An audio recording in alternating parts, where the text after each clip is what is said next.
320 different affiliate campaigns. Wow. None of them are scaled to the moon, but they each produce around $10 of income a day. We've got an exciting guest here today. Adrian's driven across the entire country to be here, and he's going to go through how he's turned $10 a day into a multi-million-dollar business through internet and affiliate marketing. Let's dive in. Awesome. Adrian, thanks for being here, man. This is so exciting. Thanks so much for having me. This is my first time in Boise, Idaho. Thanks for having me to ClickBank. It's definitely one of the most reputable names in the industry for affiliate marketing. And I feel like last night I was walking downtown Boise, Idaho. I'm like, wow, this place is so underrated. Like, no, don't tell anyone. We can't. It's beautiful here. Like, so I'm super thankful to be here. Oh, thanks, man. Yeah, no, the more I travel for ClickBank, the more I really appreciate Boise. So I'm glad you're getting a chance to taste it. Yeah, that's exciting. Definitely. Yeah. So I'd love to start here and just kind of talk a bit about how you got started in the space, because it's probably a pretty unique track to most people. Do you mind sharing kind of just how you maybe got a taste and got your first sale rolling? Definitely. So I'm 32 today, and about 11-ish years ago, I was dancing for T-Pain as a professional backup dancer, doing the robot, popping, a lot of these moves I don't know if I could do today, I'm sure. being honest. But after a tour ended, and I would definitely add abruptly, unplanned, I had to figure out a way to basically still be a dancer. I wanted to dance and make a living from it, but I was living in Dubuque, Iowa. So this is a very small town of about 100,000 people. Not the best place to be a robot dancer. So I took to YouTube and I started creating dance tutorials to teach people how to dance. As much as I like to say, it was like I rocketed to the moon. I was making all this money right away. No, I didn't make any money for the first 2 years. Oh, wow. Despite having really cool experience dancing with T-Pain in Iowa, when you're in a job interview looking to get a marketing gig, they're like, okay, great. So I see you dance for T-Pain. So like, it doesn't mean anything. Yeah. And then that's when I basically had to get a job at a call center working making $27,000 a year. And then after that, I would work on my YouTube channel, posting videos. After about 3 years, I finally made some money. I have it right here, the exact date. Let's see, 43 cents. Oh, sweet. One day. Yeah. Yep. That's years of work to get there. And what was that 43 cents? Was that from YouTube? YouTube. Nice. Yes. Okay. Yeah. I realized shortly after that I needed to create a product. Actually, some people, if you look into business, I was all passion, no business sense at all. I didn't even ask the question, how do you make money? I just thought I would be posting these videos and money would come up. Right. But it was actually a subscriber that said, Adrian, if you created a comprehensive breakdown, 60 minutes long, I would love to buy that from you. So that was my first. You got your first product idea directly from a viewer? From a viewer. I probably had like around 20,000 subscribers. And then that was my first product. It took me like a month and a half to build. And then after I launched it the very first month, I made $1,000. And cool. I'll just fast forward the story a little bit to make it about affiliate marketing, which is my primary income today, is after I was maximizing the niche of how to dance the robot, which is a very tiny niche. Not everyone wants to do that. I don't know why. I mean, I think I need to go buy that, honestly. Like, I'm terrible. Yeah. Well, it'll be an Adrian with no gray hair, because I was like really young when I was making it. But I noticed that my audience, the dancers, they loved my content. They loved my teaching. They loved my nerdiness. And so they're saying, Adrian, like, what kind of clothes are you wearing in this video? What kind of sweatpants? Where do you get your shoes? What are the best shoes for gliding? What those robot sunglasses? What are those? Like, tell me about the headphones you wear. They're like wanting to know everything that I was doing. So I was telling them, but I didn't realize I could actually get paid to partner with these brands and then still give them exactly what they're looking for and then make a commission. But when I first learned about affiliate marketing, it added another new revenue stream to my business. So that's kind of how I got into being an entrepreneur, dancing, and then eventually how I heard of affiliate marketing many years ago. Gotcha. So you started just kind of repping and kind of promoting the lifestyle brands you were using, right? Exactly. Oh, very cool. Yeah. Mm-hmm. And so how has that grown from, like, I guess, how did you start layering in, because I know what you're doing now a little bit, but without giving it away, how did you start layering in maybe, let's say, more direct one-to-one affiliate marketing beyond the YouTube influencer space? So after promoting these affiliate companies through just my, I guess you could say my personal brand as a dancer, that I was I was at a ceiling, and it's still a lot of money, $5,000 a month I was Nice. making these years ago through dancing and the affiliate income, but I could not reach that. I couldn't scale it. I was also not running any paid ads successfully. I was trying to sell my dance tutorials through Google and YouTube ads, and I could never find the return on the investment.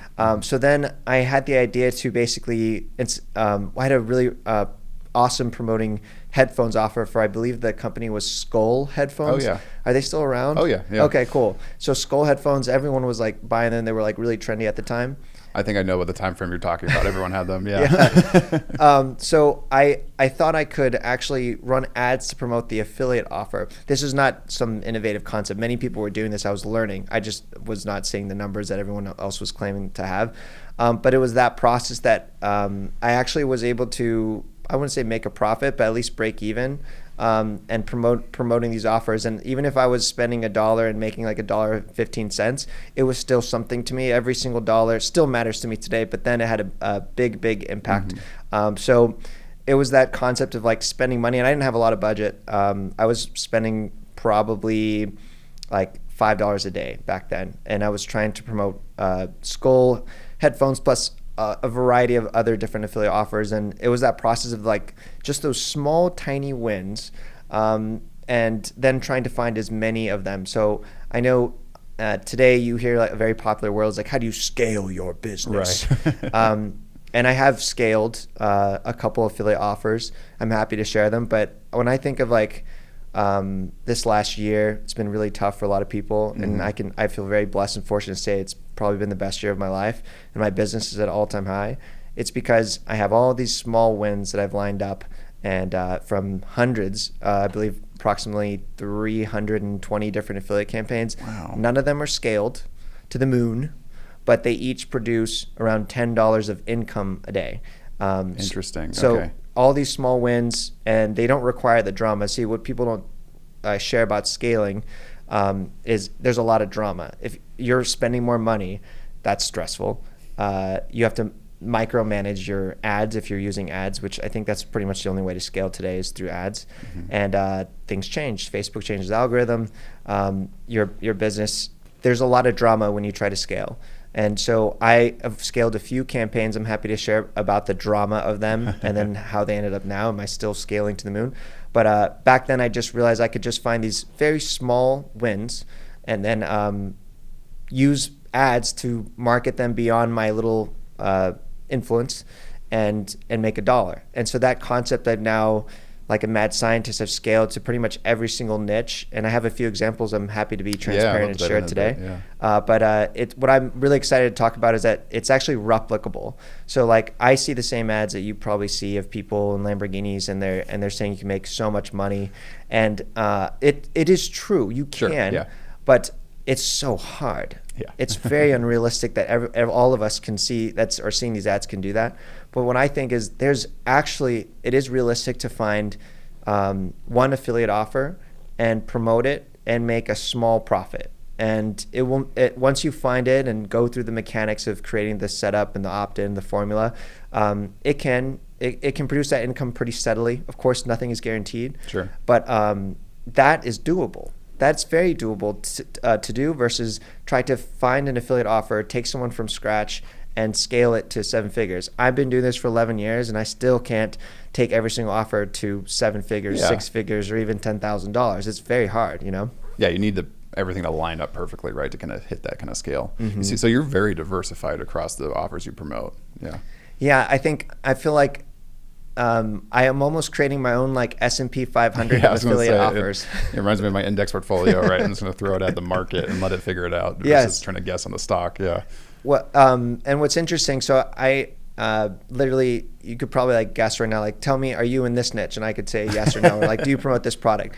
So I live in a van right now, and like pretty much everything in my van I'm an affiliate for, cool. Including like the solar panels on top and even the toilet. I was going to ask, like, are you doing, is it a lot of physical good products, e-com products, if you will, or is it digital? Is it all, right? Is there kind of a type of product, if you will, that you like to line up with?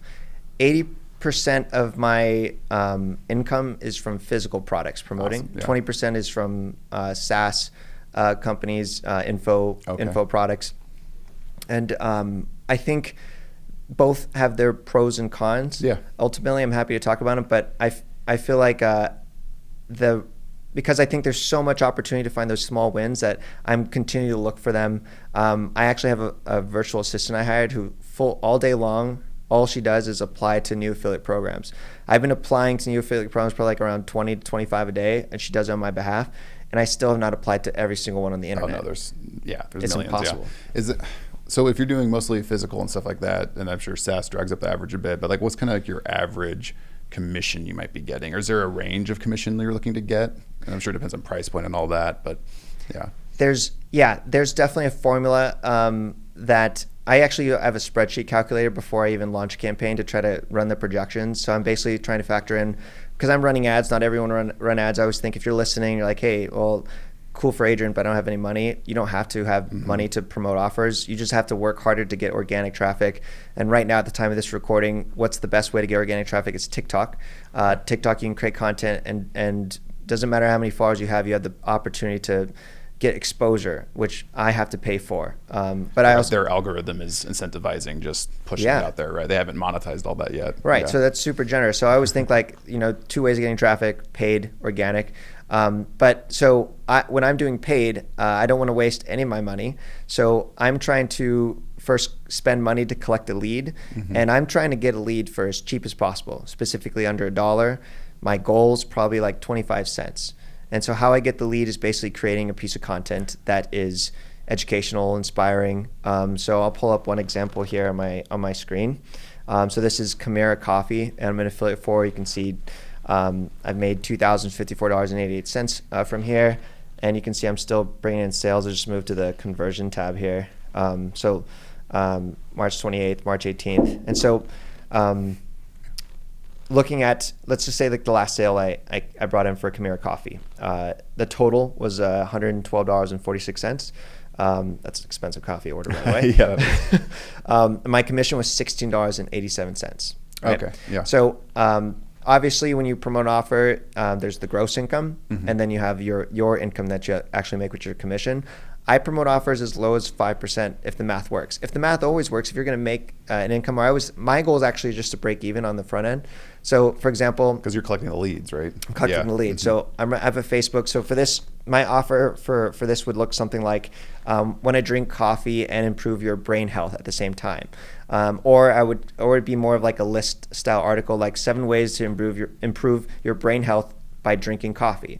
My ads are targeted towards people who drink coffee and then people who are in fitness. And so that's pretty logical. Everyone can take that formula from here and try it.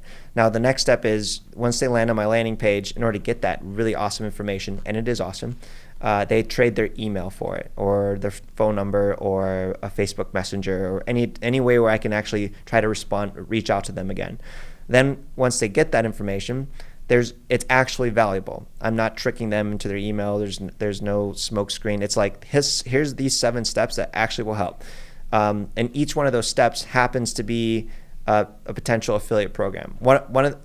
Some of them may not. So the first one, like I'm a big advocate of like drinking a lot of water, and I know it's super healthy for you. So the first step one, you gotta drink water.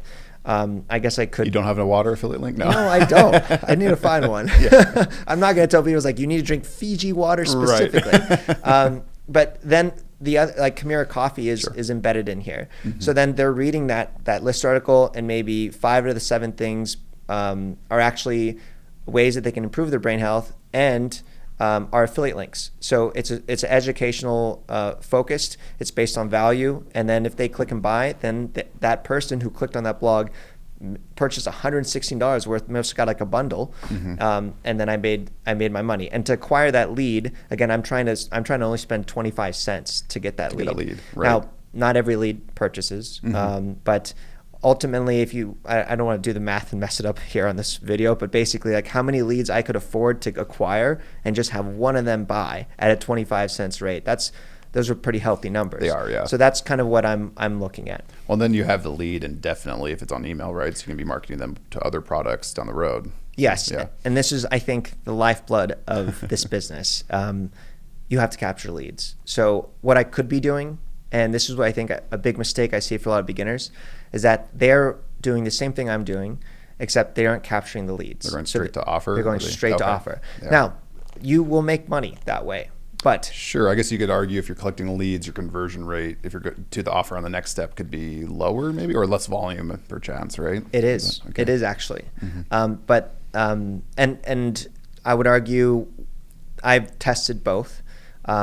And there's a cookie window for every affiliate program. This cookie window, for those who don't know, the customer doesn't need to purchase on the first day. Each affiliate program has usually a window of like, well, as long as they purchase after you send the click in 30 days, we'll buy. And I think the best affiliate programs actually will spend their own marketing and retargeting that person. So if you can send the right people and they have a good back end that this business you're promoting, sometimes it does make sense to send it. But here's where you leave yourself at risk is, what if Chimera Coffee goes away? Or what if my conversion rate goes to the tank? Or this has happened, you're promoting a small company, and then they get acquired. And then like, yeah, affiliate program, we're gonna X that. So then now I sent hundreds of orders to Chimera Coffee, maybe thousands, and now all that is gone. Yeah. I made the money, hopefully. But where I'm protecting myself is I'm capturing those coffee fitness leads, and now I say, hey, Chimera Coffee was great, and we have an even better one you should be trying now, and that's where I insert the new affiliate link. So I can protect myself long term. By the way, I learned that through some pretty terrible experiences. I think I saw some of those, on your YouTube channel. I was checking them out, but it's learning experiences, right? Like, it kind of replaces it. I want to go back a step if you don't mind. Like, are you, like, you say you have like a blog post that you're sending someone to, or it's a blog style looking post that you're kind of sending traffic to. Do you have a whole like coffee fitness blog, or do you just have landers that look like a blog? Great question. I actually have a dozen different blogs. Gotcha. You'd only know I was behind the scenes of one of them, which is my personal brand, adrianbrambila.com. And the others, I'll talk about one I've never mentioned anywhere. It's called Simply Lioness. Okay. And so it's a beauty, it's a female beauty and fitness brand. This is a brand that I promoted, Lady Boss, and scaled a lot. And the reason why I was almost hesitant to share, but I feel like if people did enough research on Lady Boss, I'm still their number one affiliate. I've sold over $1 million worth of their product. You can put the math together. It's like, okay, Adrian's a guy. So how is he promoting a female-only fitness brand? And then they would finally, if they did research, and a couple of people have, they would see Simply Lioness out there. So that's a brand, for example, that if you never heard of this on the video, you would never know. It's me and my team behind it, and we are creating content. You can see our social media on Instagram, and we're running ads to promote different female-oriented products, and the brand is flexible. So fitness, makeup, beauty, nutrition, anything that's geared towards like a women who are trying to improve in some area of their life. I could not promote furniture. That wouldn't make sense. Gotcha. I couldn't promote a men's shaving gel on that brand, right? So the brand has flexibility, but not everything. Flexibility to a niche. To a niche. Yeah. So that's or persona, if you will. Yeah. Right. And I always recommend people, if they're about to get started, you have to pick a niche. You can't just market everything. But don't go too specific. So like, I think if you created a niche on chess, that would be really specific. I think it would be great, but really specific. And then what if you found out chess didn't work out?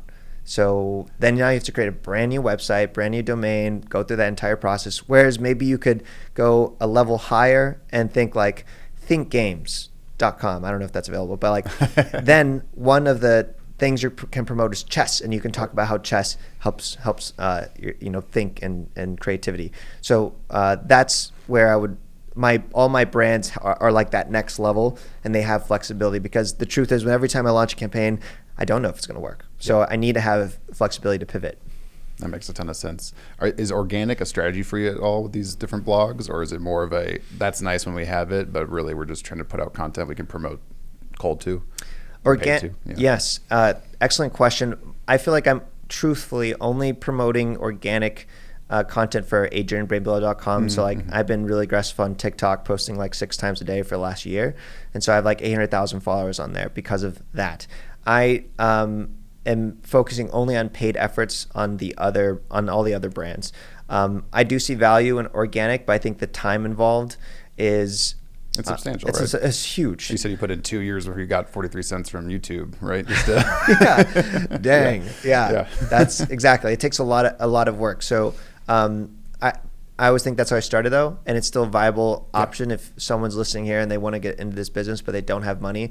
You don't have to spend money on paid ads. Just understand you're gonna have to work harder, create content, network more online, and get out there. And that is going to sweat equity, right? You sweat equity. Yeah. And then once you start making affiliate commissions, then invest that back into the ads. And also understand your first time running ads, you're probably going to lose money like I did, despite how many courses you buy. Can you dig into that a little bit? That's a common question we get. It's like, how can I get free traffic? How can I get traffic with our website, right? It's this hesitancy to put money forward for that result, which I get, right? You don't want to lose money. You're afraid it might be a scam or something. Like, where was that mental hurdle for you when you were starting to go, okay, I can pay for traffic to this lander to get a lead, or it sounds like you're just going straight to offer first, right? Right. Like, where was that mental hurdle for you to invest your own money into traffic? Like, how did you overcome that?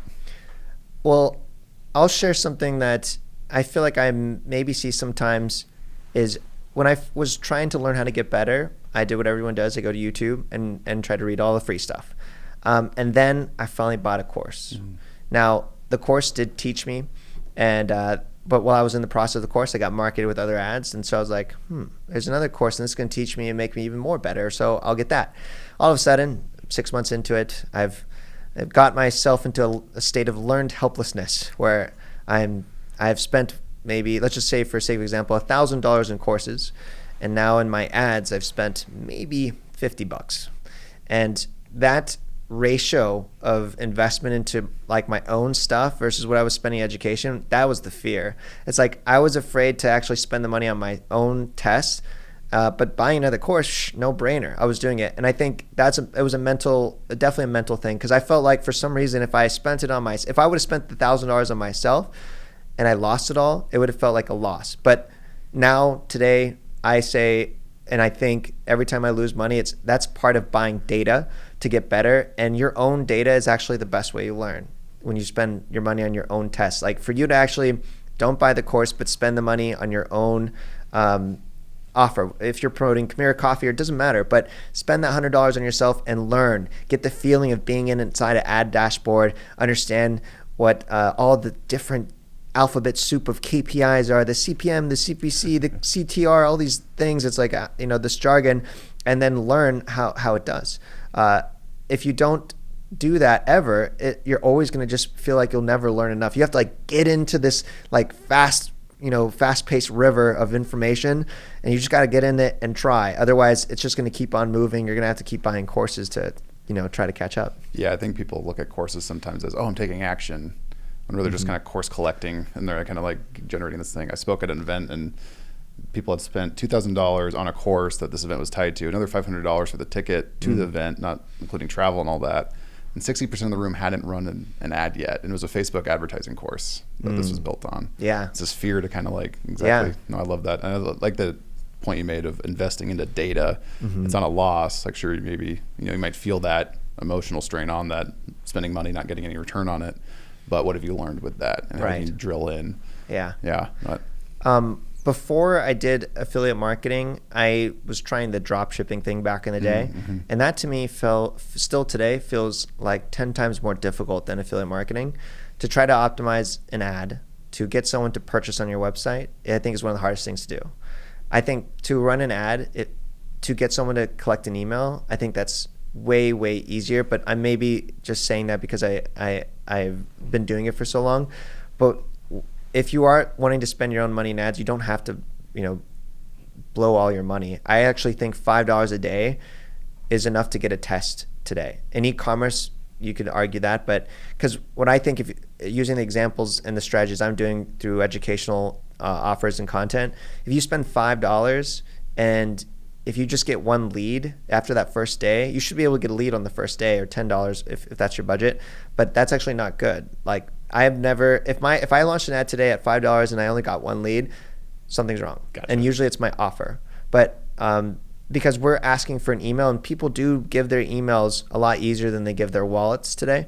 So it's still an ask, but it's a much smaller ask. It's a smaller ask. So that's why I think It's approachable, and honestly, if you have $10 to give it a try, it's gonna do. You may not make your $10 back, but it will move mountains in terms of your progress to like actually, getting started and making the right actions every day. What do you say to the people that go, no, Adrian, this makes sense, but now I have to learn email marketing and copywriting, and like I'd rather just send straight to the offer. Like, what's your answer to that? Oh yeah, I have a history. I have scar wounds. So I'll just share a screen right now. Not that screen. Let me try that again. I'll share a screen right now. This is a back-end dashboard for an amazing company called Lady Boss. I actually heard them on stage at a info marketing event, and when they were speaking, I thought, wow, like if I could just be an affiliate for their brand, because they seem like they really care about their customers, and they had this really amazing story. And that's if you're gathering from note taking, that's the best of companies to team with. You want to team up with amazing brands as an affiliate. So they were one, and I had just been burned really badly from promoting offers, sending them straight to the landing page, investing in ads, and yeah, I was making some money, but it was barely break even, and then I ended up losing a lot of money when that entire operation went under. And after, I felt lost. I felt time wasted, 6 months, and I'm talking like tens of thousands of dollars gone. And I had nothing to show for it, I feel like, except for the scar wounds. So when I went to this event, I heard Lady Boss speak on stage, like, you know what, that I actually would give this back a try to get back into this supplement niche. And this time I knew what I'm going to do differently is I'm going to protect myself as an affiliate, because when you don't learn copywriting, when you don't build a website, when you just send traffic straight to their page, you can make money, but you don't protect yourself in the long term. It's the difference from if just asking the questions like, how long do you want to be doing affiliate marketing for? Just a couple months? Or here I am 10 years later, having a thriving business because I did this one thing, collect the lead, which means I have to learn about email marketing, website, copywriting. These are actually exciting things to learn about. If you want to have a business that's longer than just 6 months stint, like where you're trying, if you want to have a business that you can hire or retire your dad from, like I did mine, you have to collect leads. And so Lady Boss, when I first started them, it was life-changing. I remember we lived in Iowa at the time, Cedar Rapids. There was a really cool college town nearby called Iowa City. And the first week, I no joke, $1,000 every single day in income from my first week. Boom, boom, boom. And how much of a lift was that compared to what you had been doing? From affiliate marketing, like 10x. Like, wow, yeah. Yeah, it was massively changing. I was sharing this with my wife. The first day, I was like, oh my God, like what is going on?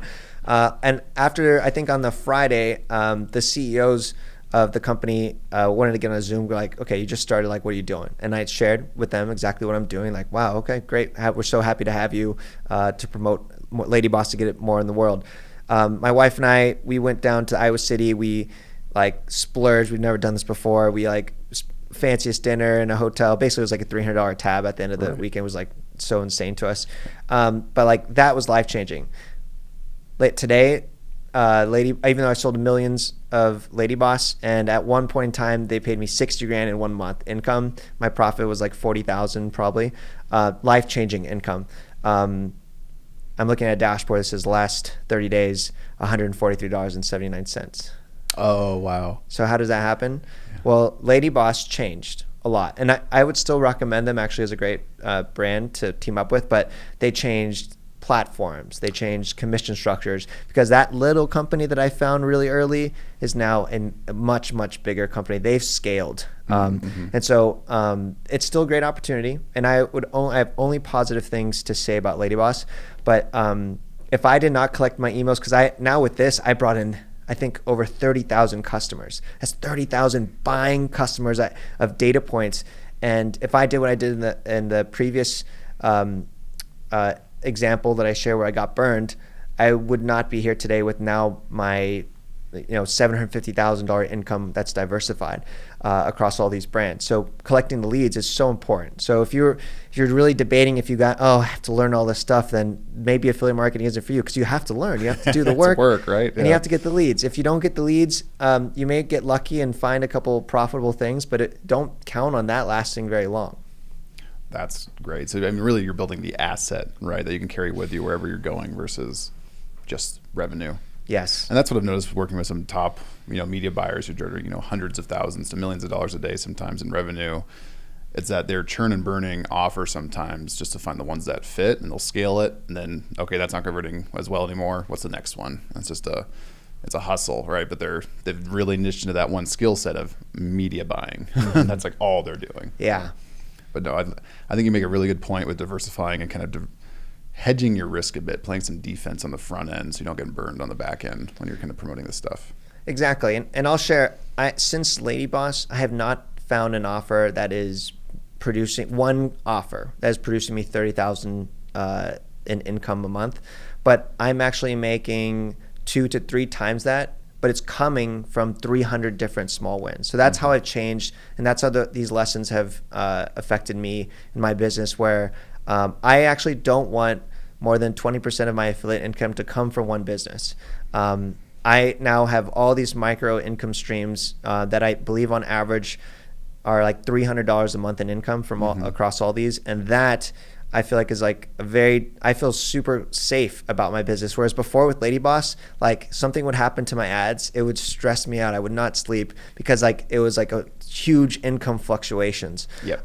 Because all of it was in one basket, one business. Again, I loved it while I was running, but I already knew that if I didn't diversify, I didn't collect those leads, something could happen, and something did happen. So here's another company that some of that audience I've been able to promote. Just one example. So Peak Tea is a super high-end tea brand.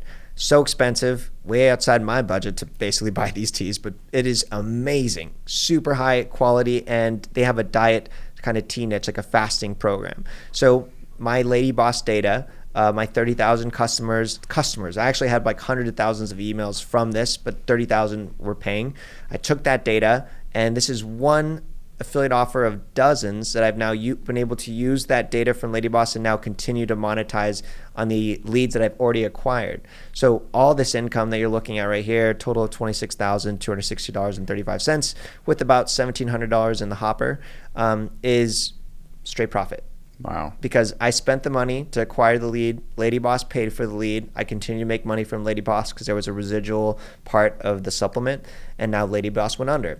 I take my leads, I move them, and I say, what are other great offers that these customers would also love to buy? Because I know so much about them because of how I acquire them through my educational content. Peak Tea is one of them, and I have dozens. And so I've been able to monetize so much more than Lady Boss has, just not from one company. It's diversified. But I love that. Yeah.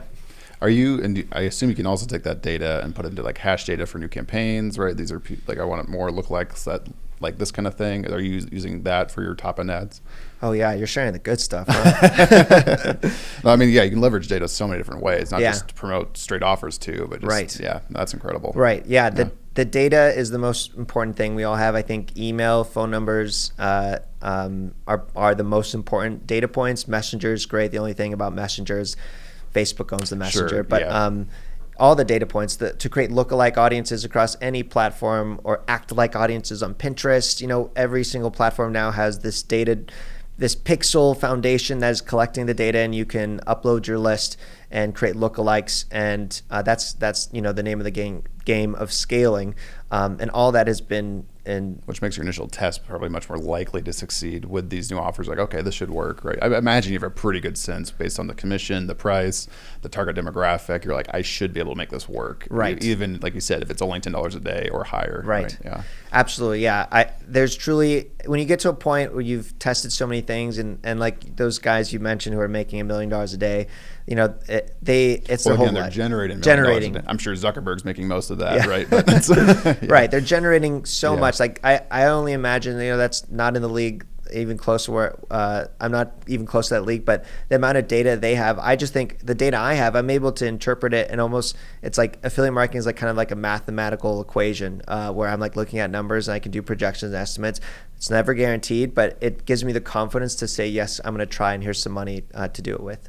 This has been great, Adrian. Before we wrap this up, I just want to fire some questions at you. We get a lot of questions about like what tools to use, what kind of softwares to use, and things like that when people are starting out and or in the mid or even advanced level. What are some of your favorite, like let's say ESPs or CRMs, kind of different tools, or even third-party trackers? Like what are you using on a tech suite level to kind of run this business? Cool. So the techie nerd talk. I'm actually a big fan of ConvertKit. Oh, nice. They're here in Boise too. Oh, they are? Yeah. Oh, yeah, no Nathan's way. out here. Yeah. Oh, gosh. Yeah, man. I'm big fans of them. Yeah. They make it, I think, super easy or easier than other platforms. There's way more complicated platforms out there. I feel like I'm valuing at this point of my life ease of use and automation, partly because when you live in a van and you're traveling the wilderness, there's not Wi-Fi all the time. So like my business, what I love about it, it could definitely be a lot bigger than it is. But I have basically 2 days a week with solid Wi-Fi. So I need to just do all my stuff then. And then I literally don't check my business for like 5 days a week. So I need tools that are helping me automate my business. Now you can't automate something that doesn't work.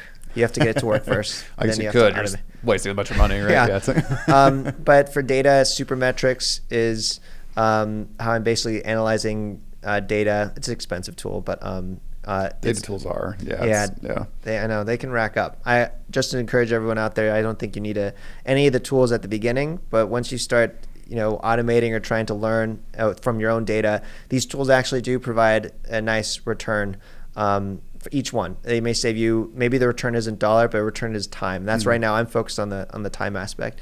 And then I think the other, one of the blogs that is also e-commerce, Klaviyo, I do use that. Yep. That's another just great email CRM kind of tool, a lot of automation built in there based on if and then sequences. When someone views a product and then they don't buy, but you already have their email, it automatically sends emails. Like small, like wins like that. It's just like the cherry on top. It's like, hey, make the ask, and the tools can do it for you. How about, do you use any like page builders or funnel builders or things like that? I am a big ClickFunnels user. I also promote them as an affiliate as well. But ClickFunnels is a super awesome funnel building tool. Pretty much all my email opt-ins are on ClickFunnels.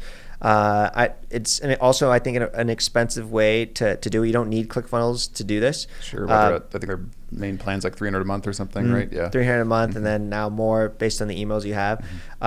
For me, it's worth it at the stage, but it just, again, time, ease of use. Yeah, you can duplicate things really quickly there, right? Yeah, it's like connect, and then it's just, again, I'm really valuing time saving, so ClickFunnels is another great tool. That's awesome. Thank you. No, we get a ton of questions around that. And then Adrian, gosh, where can people find more about you? Because you've dropped a great knowledge base here. I think a great core skill set too. You're driving home. Where can people go to learn more about you? Yes, my YouTube channel. So my biggest goal for this year is to also do what you guys are doing here at ClickBank and create really awesome free content on YouTube. So you can just search my name, Adrian Brambila, to find it, or you can type in the name that I created when I was 13 for my YouTube channel called Brambilla Bong. But yeah, so is that sorry, are you a toker? Or is that a Billabong reference? Yeah. Yeah, when I was 13, did not know I was going to be here doing YouTube stuff. My last name Brambilla, Billabong, cool surfer brand. Put them together. Oh, amazingness. But yeah, thank you so much for having me. It's been an absolute pleasure to be here. Love the conversation. I think what you guys here are doing at ClickBank are going to help a lot of people. Oh, thanks, Adrian. Yeah, we're definitely trying to. Thank you for adding to the channel.